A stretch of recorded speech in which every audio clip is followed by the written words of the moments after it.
Buenas noches. Un juez del Estado de México dictó hoy una sentencia que sigue estando fuera de lo común. Condenó a prisión vitalicia.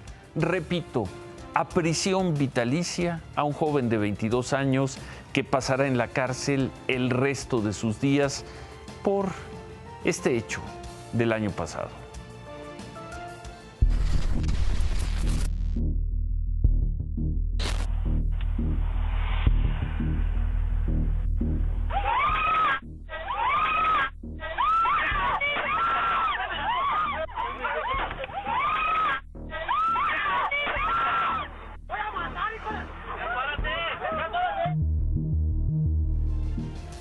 Prisión vitalicia por robo y homicidio a este joven de 22 años. Un juez del Estado de México le dictó esa sentencia. ¿Es el endurecimiento del Poder Judicial? Esta es la segunda sentencia de prisión vitalicia por robo en lo que va del año en el Estado de México, robo al transporte. El juez tomó la medida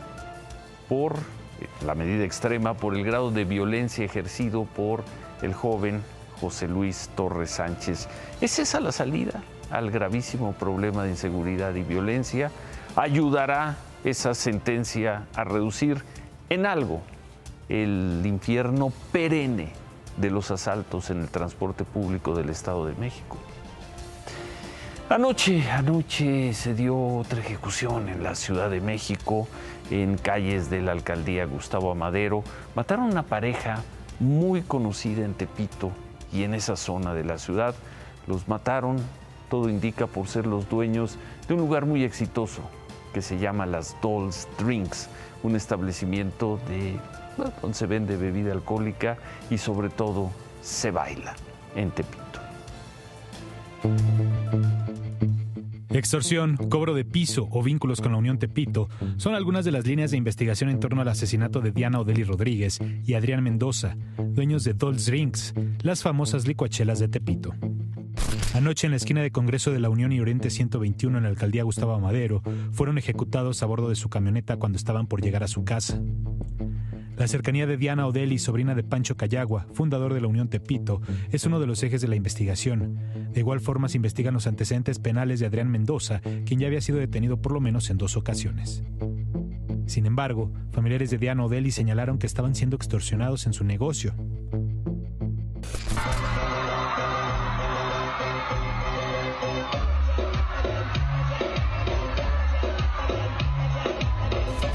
Este es el Dolls Drinks, uno de los sitios más concurridos de la zona, no solo por la innovación de ofrecer bebidas en vasos de licuadora, sino también por tener DJs y artistas de reggaetón en vivo. La creatividad del negocio impactó en las redes sociales, pues fue un lugar que nació con la pandemia del COVID y donde la sana distancia nunca importó. Las autoridades nunca entraron a este establecimiento, que claramente operaba fuera de cualquier regulación. Aún así, se convirtió en uno de los lugares más visitados de la zona. Mambo con todos los malos allá.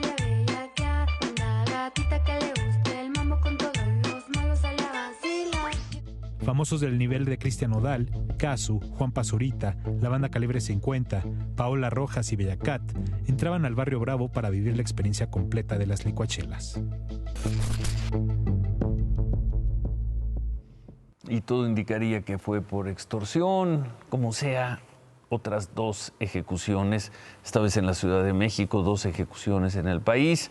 Hoy el presidente López Obrador reconoció que en lo que va de su gobierno se ha asesinado a más mexicanos que ningún otro gobierno. Ahora nos dicen, qué barbaridad, el gobierno de ahora es el gobierno que tiene más homicidios, sí, pero ¿por qué no pones la lámina de homicidios para que vean cómo nos dejaron del país? Porque esta es una mala herencia en seguridad.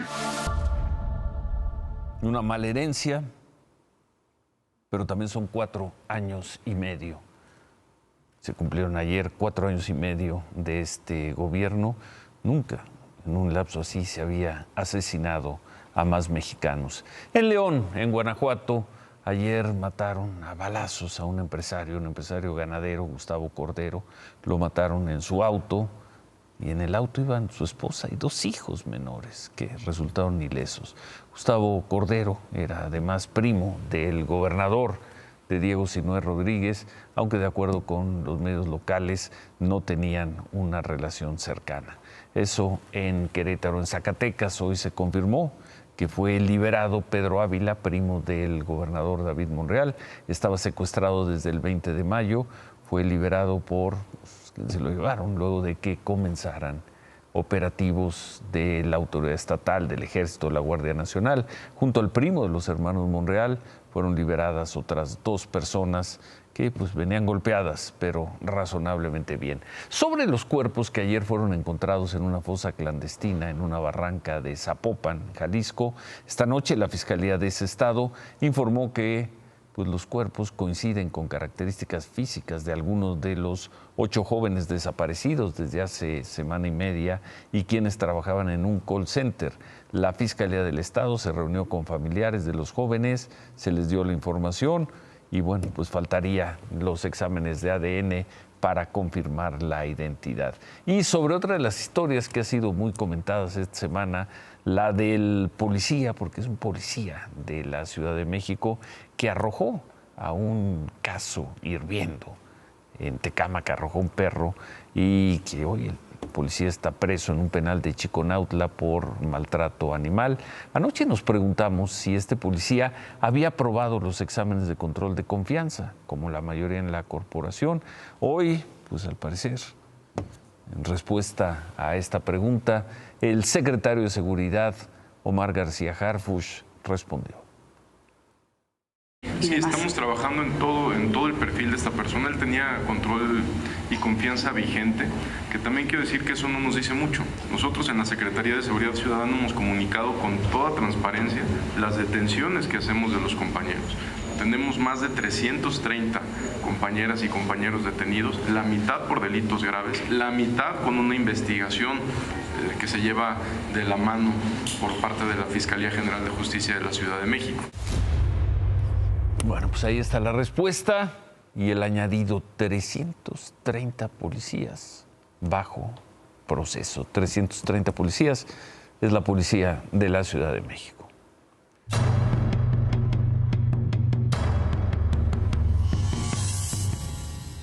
Y bueno, ya que estamos en el tema, y vamos al del cateo a la empresa financiera Black Wall Street Capital, anoche nos quedamos en que un juez federal había ordenado que se liberara de manera inmediata a los 5 detenidos tras ese cateo de marzo.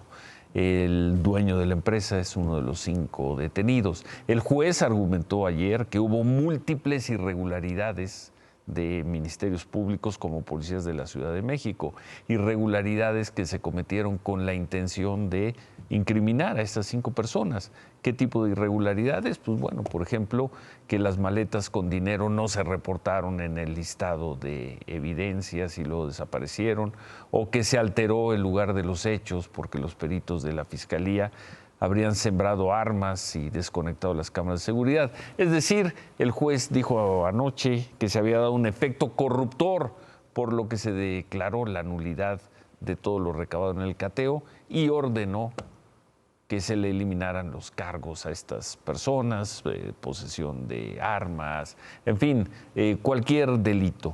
Pero, contrario a lo que parecía que ocurriría anoche, las 5 personas siguen en la cárcel y por lo visto no van a salir del reclusorio norte porque está vigente otra acusación.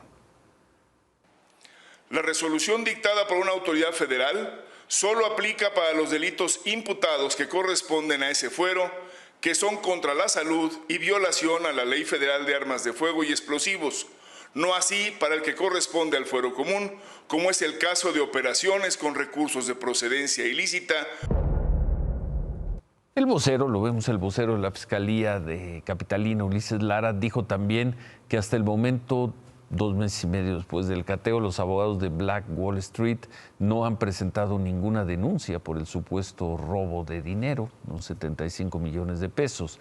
y que tampoco han acreditado la procedencia legal del dinero. Esto a pesar de que la semana pasada el dueño de la empresa, Juan Carlos Minero, nos dijo desde la cárcel que ese dinero es legal y tienen cómo comprobarlo.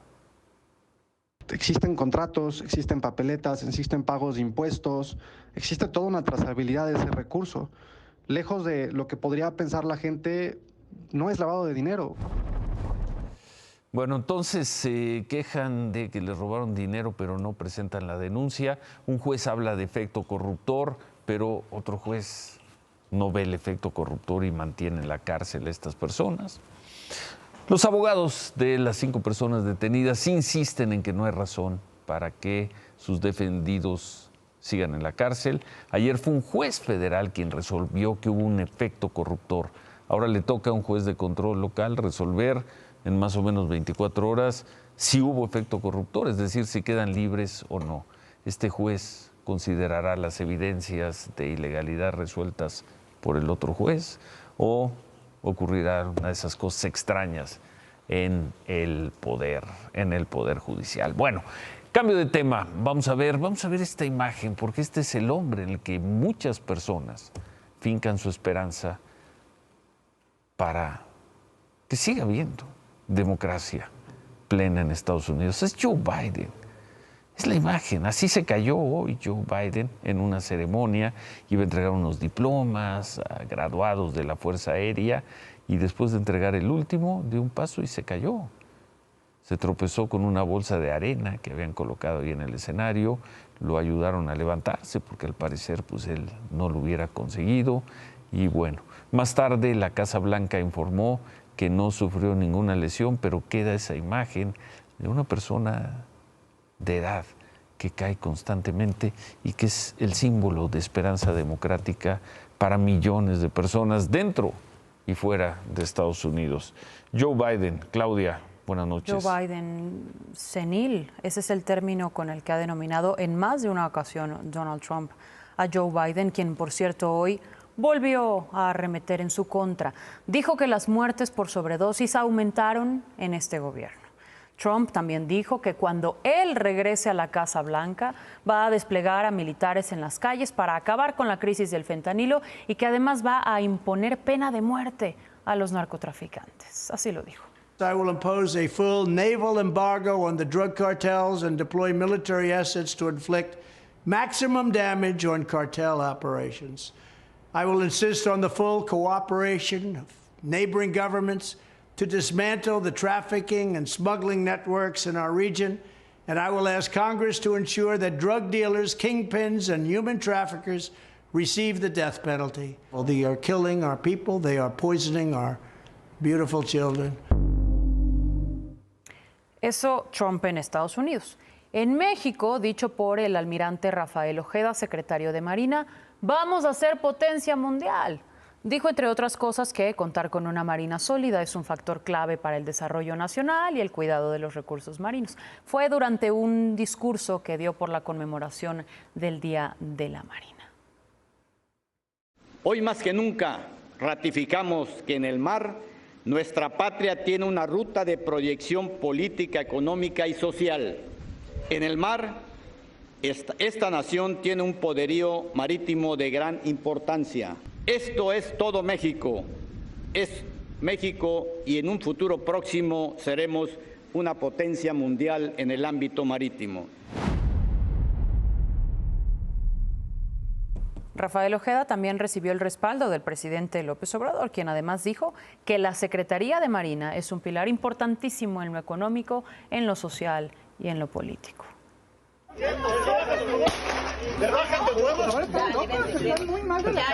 ¿Tú por qué me agarras? Señora, ¿qué le pasa? Go out of my country. You are not even Mexican, bitch.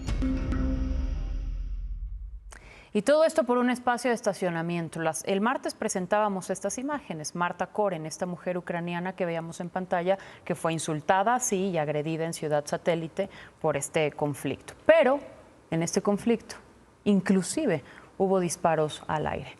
Hoy, la Fiscalía de Justicia del Estado de México informó que Marta Koren ya presentó una denuncia por discriminación ante la Agencia Regional de Naucalpan. El martes va a ser la primera sesión de mediación entre las partes en busca de un acuerdo y que la Fiscalía del Estado de México le brindará el apoyo psicológico a esta joven ucraniana, a su esposo y a su suegra, quienes estaban ahí presentes el día de esta agresión.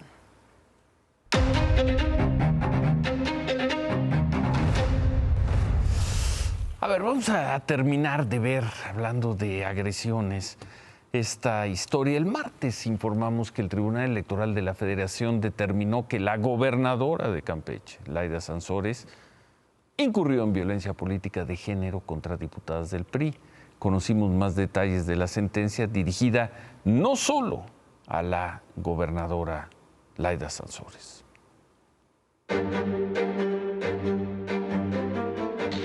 Esta es la primera de 456 páginas que forman la sentencia del magistrado Luis Espíndola Morales en el caso de Laida Sansores y su programa Martes del Jaguar del 5 de julio del año pasado.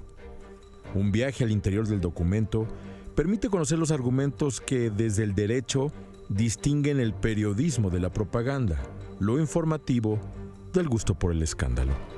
La sentencia analiza 79 publicaciones en redes sociales que trataron las declaraciones de Sansores desde formatos tan disímbolos como un meme o una nota periodística, y los ejemplos sobran. Ella es Juncal Solano, pasante de abogada, conductora del charro político, cuya misión es, según la descripción de su canal en YouTube, hacer crítica constructiva, informar y exhibir las anomalías en la cúpula política de México y el mundo. Ella fue sancionada por la autoridad electoral por sus publicaciones en ambas plataformas, Twitter y YouTube, de las que la sentencia estableció. No contienen las características de una noticia, son interpretaciones y opiniones que rebasan los límites de la libertad periodística y de expresión. Y no están revestidas de una investigación, continúa el documento, es decir, no es periodismo. Esta es la página de la cuenta Bravo por la Red, el noticiero irreverente. Atribuida a Arturo Bravo, en la cuenta se publicó una imagen de mujeres introduciéndose un plátano en sus bocas con la leyenda "priistas haciendo examen para ser plurinominales". ¿Qué dice la sentencia al respecto? Arturo Bravo, con su mensaje, señaló que las mujeres, en específico las legisladoras, son posesión del PRI. Esta manifestación corresponde a la reproducción de un estereotipo de dominación sobre las mujeres, en las que ellas únicamente son objetos que se poseen. En la página, Arturo Bravo se asume periodista y comunicador. También hay sanciones para el canal Nopal Times, que subió un video del tema con la intención de exhibir a las diputadas del PRI y someterlas al escrutinio de la ciudadanía, dice el documento. Y para la cuenta de Facebook Las Noticias Como Son de Luis Salazar, que al tratar el tema, dice la sentencia, hace suposiciones e inferencias que no informan, sino por el contrario, estigmatizan a las diputadas priistas. La sentencia también analiza las publicaciones del portal Infobae, El Informador y Ciro Gómez Leiva, incluidos en la denuncia, y establece que resultan inexistentes las conductas constitutivas de violencia contra las mujeres en razón de género. ¿Cómo lo explica? Distingue entre un ejercicio con propósito informativo contra opiniones basadas en estereotipos de género, contenidos que no cumplen con un mínimo de veracidad y diligencia. 24 supuestos comunicadores son responsables de ejercer este tipo de violencia, según la sentencia. Todos retomando los dichos de la gobernadora de Campeche, Laida Sansores, de las más distintas maneras y con múltiples intenciones. Ninguna de estas calificadas en el documento como intención de informar. Cuidado, diputadas, porque algunas de ustedes mandaron fotos de veras que, pues unas hasta desnudas, entonces pues se las mandan a Alito y Alito con eso las tiene, ¿no? Bueno, nos quisieron meter en esto. Queda el registro de lo que hizo Laida Sansores y queda la pregunta. ¿Es tarea de los tribunales determinar qué es nota y qué no es nota? ¿Qué es información y qué es estigmatización?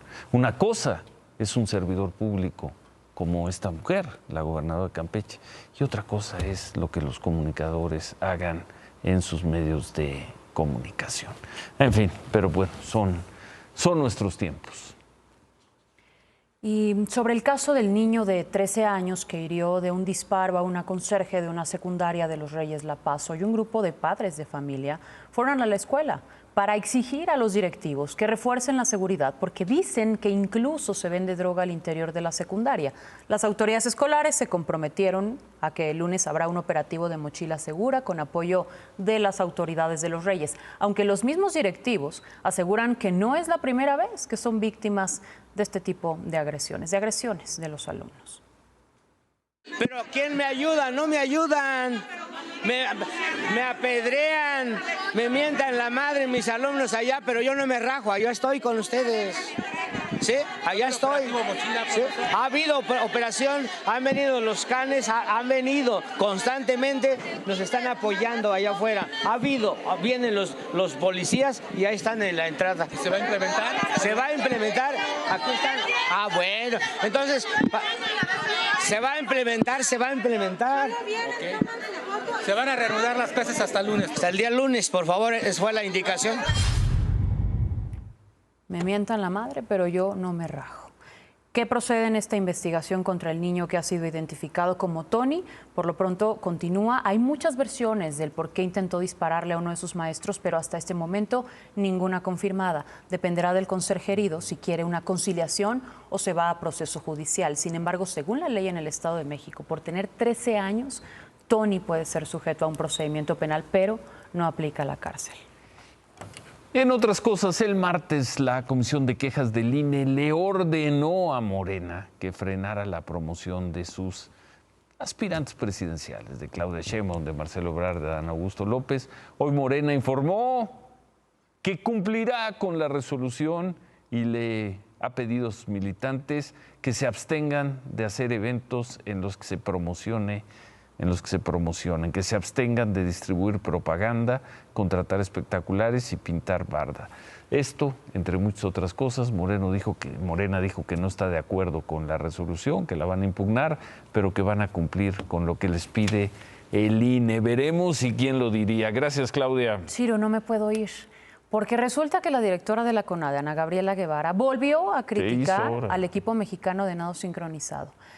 Hace 2 semanas dijo que si no tenían dinero para viajar a las competencias, pues que vendieran Tupperwares, Avon, o inclusive calzones.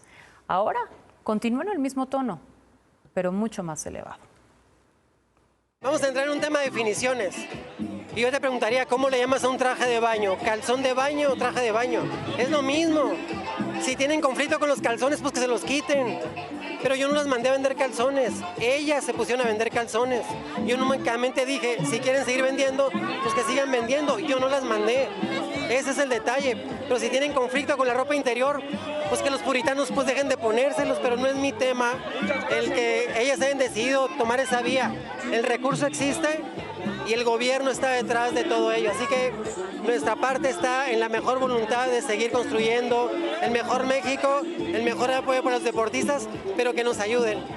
Golpear y sabotear y mentir no es la vía para poder transitar en equipo.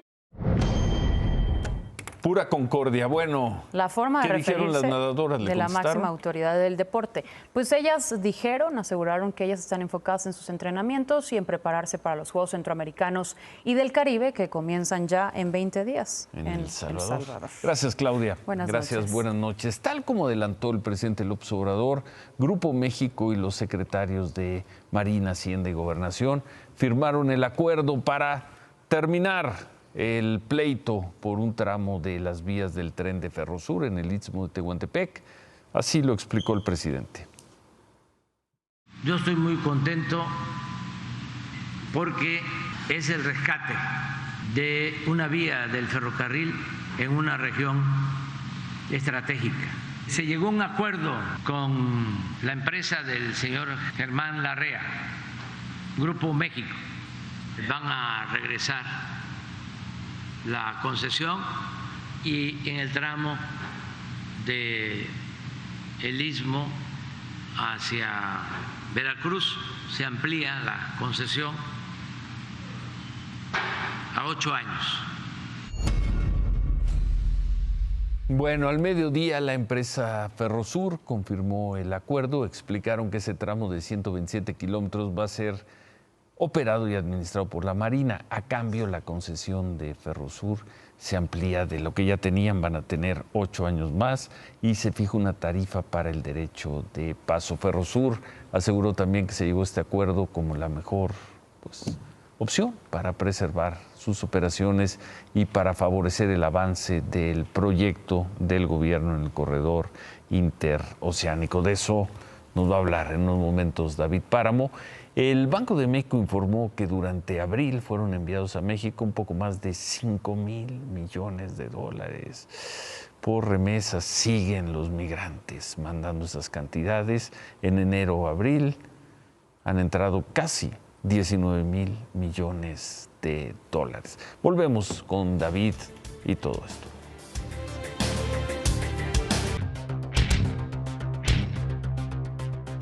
Absolutamente no era necesario llegar a esos términos. No era necesario que un piquete de marinos tomara unas instalaciones. ¿Cómo estás, Ciro? Buenas noches.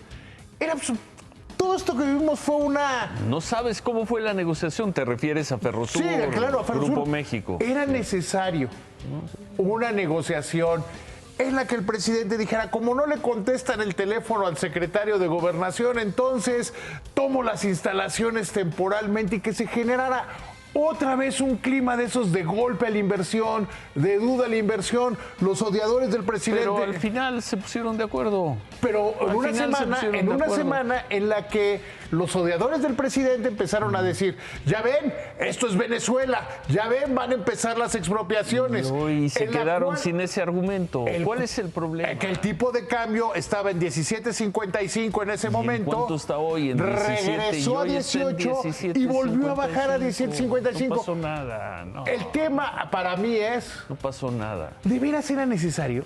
¿Quién sabe cómo fue la negociación? La acción de Grupo México cayó y ya volvió a subir, no pasó nada. Y por lo visto, a juzgar por el comunicado de Grupo México, están satisfechos, fue una buena negociación. Y no pudimos haberla tenido sin problemas. No pudimos. No pudimos como país haberla tenido sin problemas. En la negociación. Tenemos una economía. No. Lo que estoy diciendo es, tenemos una economía que no está creciendo. Y una de las cosas que se dice por las que no está creciendo la economía y la inversión es porque hay poca seguridad para la inversión. Se generó innecesariamente, desde mi punto de vista, 15 días de pleito. Si iban a llegar a un acuerdo, ¿por qué no llegaron antes del pleito? Porque quizá, y no lo sé, yo no tengo la información, sin el pleito no habría negociación, puede ser. Puede ser. Yo siempre he creído que cuando hay un pleito es que fracasó la negociación. Sin duda. Y después del pleito vino la negociación y ya se acabó ese asunto. Mi punto sigue siendo ese. No deberíamos vivir en un país donde un empresario tan grande y el gobierno... Y el presidente aquí directamente. Y el presidente y un presidente que dice, es que como no le contestan a mi secretario de Gobernación el teléfono, creo que podríamos tener una vida más tranquila. Remátala, David. Y siguiendo con los problemas, ya la primera empresa, Majestic Plata, presentó y logró un amparo en contra de la ley minera. Ellos son canadienses, tanto que los quieren calmar y están teniendo que recurrir a tribunales. A tribunales, poder judicial. Vamos a regresar con eso al final del programa, el caso de la sentencia que se dictó hoy contra un joven que asaltó una combi en el Estado de México. Pero antes, Javier. Sí, nos regresamos con esta agresión al árbitro que pita la final de la Europa League. Agresión y violencia por doquier. ¿Por qué? Regresamos.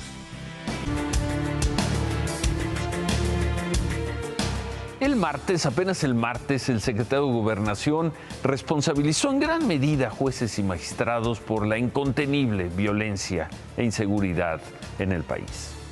No quiero dejar de señalar que la ineficiencia del Poder Judicial, que deja una gran parte de los delitos cometidos sin castigo. Eso el martes. Hoy, como vimos aquí, un juez del Estado de México dictó la pena de prisión vitalicia a un joven de 22 años que mató con violencia extrema a un pasajero en un asalto en el transporte público. Si existe la lógica, Adán Augusto López tendría que felicitar al juez. No dejó libre a un criminal y le impuso la mayor condena posible. Y todo dentro de la ley y las instituciones. ¿Lo van a felicitar? Veremos. Se quedan con ¿Qué importa? Gracias, buenas noches. Ánimo.